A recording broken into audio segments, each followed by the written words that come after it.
Hello दोस्तों, नमस्कार। ये सोहर गाना है तो बहुत सुंदर गाना है, तो आप लोग लाइक करिए, शेयर करिए, सब्सक्राइब भी करिए, ज़्यादा से ज़्यादा कमेंट भी करिए। आप लोग को सोहर गाना अच्छा लगे तो कमेंट भी करना। दारा दिया पैठल बा, दारा दिया होत बा कमारिया में हो। दारा दिया पैठल बा, दारा दिया होत बा कमारिया में हो। केसिया सवारा नानद हो, केसिया सवारा नानद हो। सासू गैली नाई हरवा, सासू गैली नाई हरवा हो।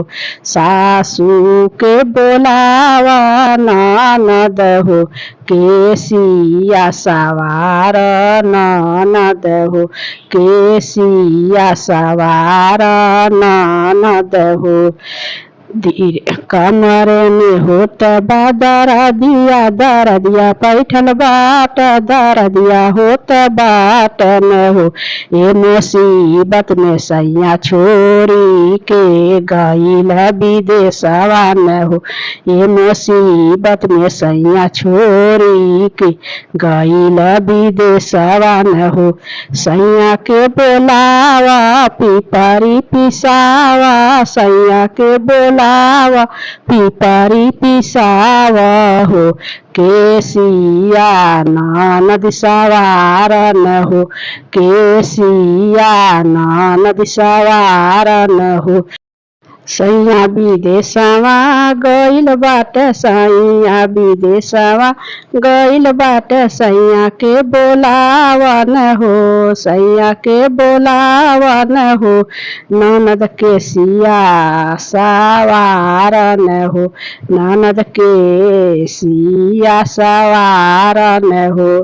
दूसरा ही पीरिया गोरावा से उठल बा जोर से कमरिया में हो।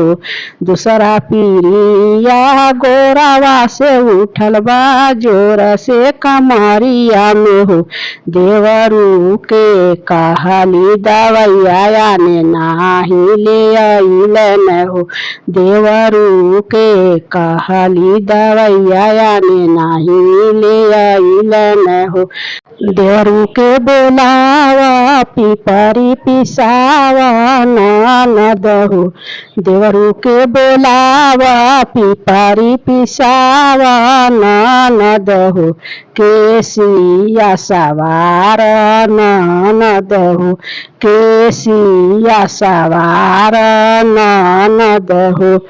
देवरू गईल बाटे कवले जवान हो, देवरू गईल बाटे कवले जवान हो। देवरू के बोलावन हो, देवरू के ननद के सिया सवार न हो, ननद के सिया सवार न हो। गोतिनी दया दिनी मिली के करेली ठिठोरिया न हो। गोतिनी दया दिनी मिली के करेली ठिठोरिया न हो। तब हमार करे जवा जरी जाला, जब बोलती बोलिया न हो। तब हमार करे जवा जरी जाला, बोलेली टी बोलिया न हो। तब हमार करे जवा जरी जाला, बोलेली टी बोलिया न हो। गोतनी दया दिन के बोलावा पिपरी पिसावा ननद हो। गोतनी दया दिन के बोलावा पिपरी पिसावा ननद हो। सासू गैली नाई हरवा न हो, सासू गैली नाई हरवा न हो। सासू के बोलावा ननद हो, सासू के बोलावा ननद हो। केसिया सवार ननद हो, केसिया सवार ननद हो। तो हेलो दोस्तों, ये सोहर गाना आप लोग को कैसा लगा कमेंट में बताना।